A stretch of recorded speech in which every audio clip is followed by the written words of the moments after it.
Hi hello namaste welcome back ಅನ್ನಸವಿರಿಚನ್ ಲಾಗ್ಸ್. I hope ಎಲ್ಲರೂ ಚೆನ್ನಾಗಿದ್ದೀರಾ. ಅನ್ನಂ ಪರಬ್ರಹ್ಮ ಸ್ವರೂಪಂ. ನಾನಿವತ್ತು ಇಸ್ಕಿದ ಬೇಳೆಯಿಂದ ಒಂದು ಮಸಾಲ ರೊಟ್ಟಿಯನ್ನು ಮಾಡಿ ತೋರಿಸ್ತಾ ಇದ್ದೀನಿ. ನಾವು ಆಲ್ಮೋಸ್ಟು ಅವರೇ ಮೇಳದಲ್ಲೆಲ್ಲ ಈ ಥರದನ್ನೆಲ್ಲ ನೋಡಿರ್ತೀವಿ.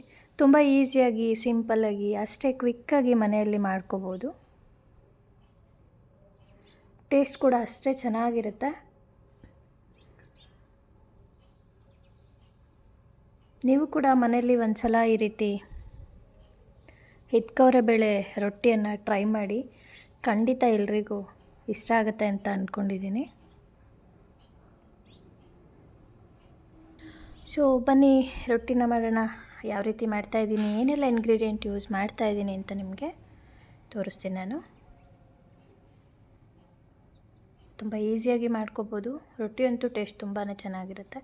ಮೊದಲಿಗೆ ನಾನಿಲ್ಲಿ ನೀರನ್ನು ಕುದಿಲಿಕ್ಕೆ ಇಟ್ಟಿದ್ದೀನಿ. ಅವರೆಕಾಯನ್ನು ಸುಲಿದು ನೆನೆಸಿ ಇಸ್ಕಿರೋ ಅಂಥ ಬೇಳೆ ಏನಿದೆ ಅದನ್ನು ನೀರಲ್ಲಿ ಹಾಕ್ಕೊಂಡಿದ್ದೀನಿ.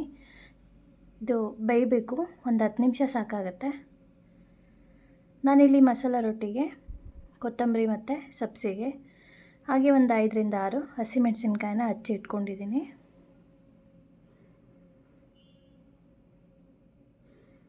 ಇವಾಗ ಒಂದು ಪಾತ್ರೆಯಲ್ಲಿ ನೀರು ಹಾಕಿ ಸ್ಟವ್ ಮೇಲೆ ಇಟ್ಕೊಂಡಿದ್ದೀನಿ. ಇದಕ್ಕೆ ರುಚಿಗೆ ತಕ್ಕಷ್ಟು ರೊಟ್ಟಿಗೆ ಎಷ್ಟು ಬೇಕೋ ಅಷ್ಟು ಉಪ್ಪನ್ನು ಆ್ಯಡ್ ಮಾಡ್ಕೋತಾ ಇದ್ದೀನಿ. ಮತ್ತು ಇದಕ್ಕೆ ಸ್ವಲ್ಪ ಅಕ್ಕಿ ಹಿಟ್ಟನ್ನು ಸೇರಿಸ್ಕೋತಾ ಇದ್ದೀನಿ. ಇದನ್ನು ಗಂಟಿಲ್ಲದೆ ಕಲಿಸ್ಕೊಳ್ಳೋಣ ಚೆನ್ನಾಗಿ.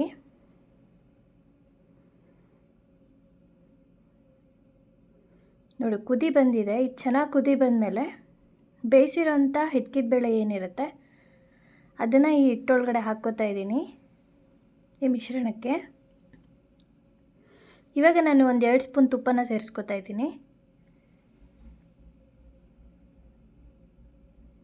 ಇದನ್ನು ಚೆನ್ನಾಗಿ ತಿರುಗಿಸ್ಕೊಳ್ಳೋಣ.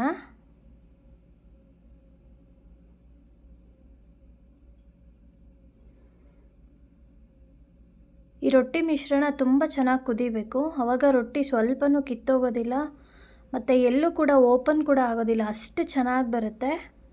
ಆಯಿಲು ಕೂಡ ಜಾಸ್ತಿ ಬೇಕಾಗಲ್ಲ, ಕೈಗೂ ಮೆತ್ಕೊಳ್ಳೋದಿಲ್ಲ. ನೋಡಿ ಚೆನ್ನಾಗಿ ಕುದಿ ಬಂದಿದೆ ಇದು.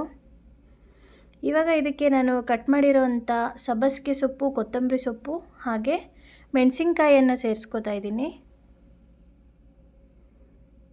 ಇದಕ್ಕೆ ಮೇಯ್ನ್ ಇಂಗ್ರೀಡಿಯೆಂಟ್ ಹಿಟ್ಕಿದ ಬೇಳೆ ಆಗಿರೋದ್ರಿಂದ ನಾನು ಎಕ್ಸ್ಟ್ರಾ ಮಸಾಲಾಸ್ ಯಾವುದೂ ಹಾಕ್ತಾಯಿಲ್ಲ. ಸಿಂಪಲ್ಲಾಗಿ ಮಸಾಲೆ ರೊಟ್ಟಿ ತೋರಿಸ್ತಾ ಇದ್ದೀನಿ ಅಷ್ಟೇ. ಇದಕ್ಕೆ ಜೀರಿಗೆ ಬೇರೆ ಥರ ಏನೂ ಹಾಕೋವಂಥ ಅವಶ್ಯಕತೆ ಇಲ್ಲ. ಇಷ್ಟು ಹಾಕ್ಕೊಂಡ್ರೆ ಸಾಕು. ಹಾಗೆ ನಾನಿಲ್ಲಿ ಅಕ್ಕಿ ಹಿಟ್ಟನ್ನು ಹಾಕ್ಕೋತಾ ಇದ್ದೀನಿ. ಒಂದು 3 ಬೌಲಷ್ಟು ಅಕ್ಕಿ ಹಿಟ್ಟನ್ನು ಸೇರಿಸ್ಕೋತಾ ಇದ್ದೀನಿ. ಲೋ ಫ್ಲೇಮಲ್ಲಿ ಇಟ್ಕೊಂಡು 2 ನಿಮಿಷ ಗಂಟಿಲ್ಲದೆ ಹಿಟ್ಟನ್ನು ಈ ರೀತಿ ಚೆನ್ನಾಗಿ ತಿರುಗಿಸ್ಕೊಳ್ಳೋಣ ಗಟ್ಟಿಯಾಗೋವರೆಗೂ. ನಾವು ಲೋ ಫ್ಲೇಮಲ್ಲಿ ಇಟ್ಕೋಬೇಕು ಉರಿನ. ನೋಡಿ ಈ ರೀತಿ ಚೆನ್ನಾಗಿ ಕಲಿಸ್ಕೊಳ್ಳೋಣ.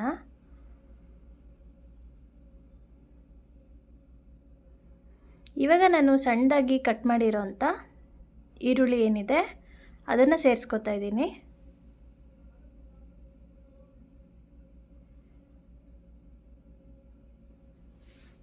ಸ್ಟವ್ ಆಫ್ ಮಾಡ್ಕೊಂಡಿದ್ದೀನಿ ನಾನಿವಾಗ.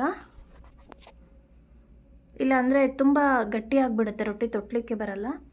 ಹಿಟ್ಟು ಹಾಕಿ ಒಂದು 2 ನಿಮಿಷ ಕೈ ಆಡಿದ ನಂತರ ಸ್ಟವನ್ನು ಆಫ್ ಮಾಡ್ಕೊಂಡ್ಬಿಡಿ. ರೊಟ್ಟಿ ಚೆನ್ನಾಗಿ ನಾದ್ಕೊಂಡಾದಮೇಲೆ ನಾನು ಕವರ್ ಮೇಲೆ ರೊಟ್ಟಿಯನ್ನು ತೊಟ್ಕೋತಾ ಇದ್ದೀನಿ.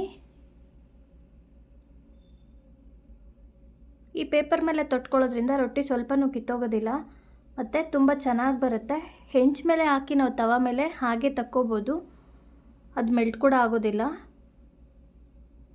ಆಯಿಲ್ ಕೂಡ ಜಾಸ್ತಿ ತೊಗೊಳ್ಳೋದಿಲ್ಲ. ಸ್ವಲ್ಪ ಲೈಟಾಗಿ ಒಂದು ಸಲ ಕೈಗೆ ಹಚ್ಕೊಂಡ್ರೆ ಸಾಕು, ಎಲ್ಲೂ ಮೆತ್ಕೊಳ್ಳೋದಿಲ್ಲ. ತುಂಬ ಚೆನ್ನಾಗಿ ಬರುತ್ತೆ ರೊಟ್ಟಿ. ಮತ್ತು ಹಿಟ್ಕವರೆ ಹಾಕಿದ್ರೆ ರೊಟ್ಟಿ ಚೆನ್ನಾಗಿ ಬರಲ್ಲ, ತೆಳು ಬರಲ್ಲ, ಬೇಳೆ ಎಲ್ಲ ಬಿದ್ದೋಗುತ್ತೆ, ಆ ಥರ ಏನಿಲ್ಲ. ತುಂಬ ಚೆನ್ನಾಗಿ ಬರುತ್ತೆ ತೊಟ್ಟಲಿಕ್ಕೆ. ಸ್ವಲ್ಪನೂ ಕಿರಿಕಿರಿ ಅಂತ ಅನಿಸೋದೇ ಇಲ್ಲ. ನೋಡಿ ಸೈಡೆಲ್ಲ ನಾವು ಕಂಟನ ನೀಟಾಗಿ ಒಂದೇ ಥರ ಬರೋ ಥರ ತೊಟ್ಕೊಳ್ಳೋಣ. ಇಲ್ಲಾಂದರೆ ಒಡ್ಕೊಳ್ಳುತ್ತೆ ಕಂಠ.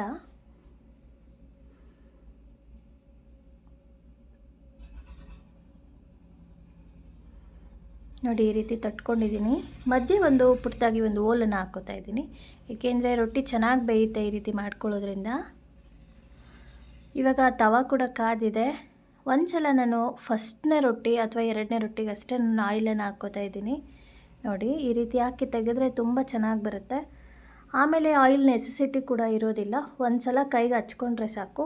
ಮೇಲೆ ನಾನು 1 ಸ್ಪೂನ್ ಆಯಿಲನ್ನು ಹಾಕಿ ಲಿಡ್ನ ಕ್ಲೋಸ್ ಮಾಡ್ಕೋತಾ ಇದ್ದೀನಿ.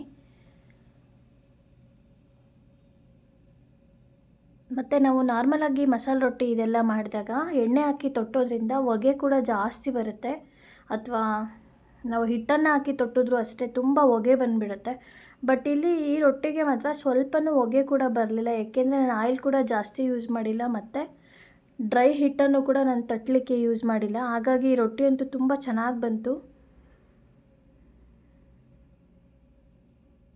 ನೋಡಿ ಈ ರೀತಿ ತೊಟ್ಕೊಂಡು ಹಾಕ್ಕೊಂಡು 2 ಸೈಡು ನಾವು ರೋಸ್ಟ್ ಮಾಡ್ಕೋಬೇಕು.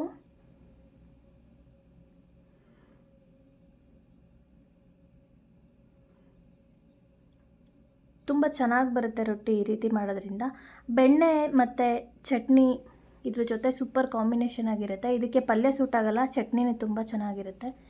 ಯಾರೆಲ್ಲ ನನ್ನ ಚಾನಲ್ ಸಬ್ಸ್ಕ್ರೈಬ್ ಮಾಡದೆ ನೋಡ್ತಾ ಇದ್ದೀರಾ, ಸಬ್ಸ್ಕ್ರೈಬ್ ಮಾಡ್ಕೊಂಡು ನೋಡಿ. ಹಾಗೆ ಪಕ್ಕದಲ್ಲಿರುವಂಥ ಬೆಲ್ಲೈಕನ್ ಕ್ಲಿಕ್ ಮಾಡಿ ನನ್ನ ಎಲ್ಲ ವಿಡಿಯೋ ನೋಟಿಫಿಕೇಷನ್ ಕೂಡ ನೀವು ಪಡಿಬೋದು.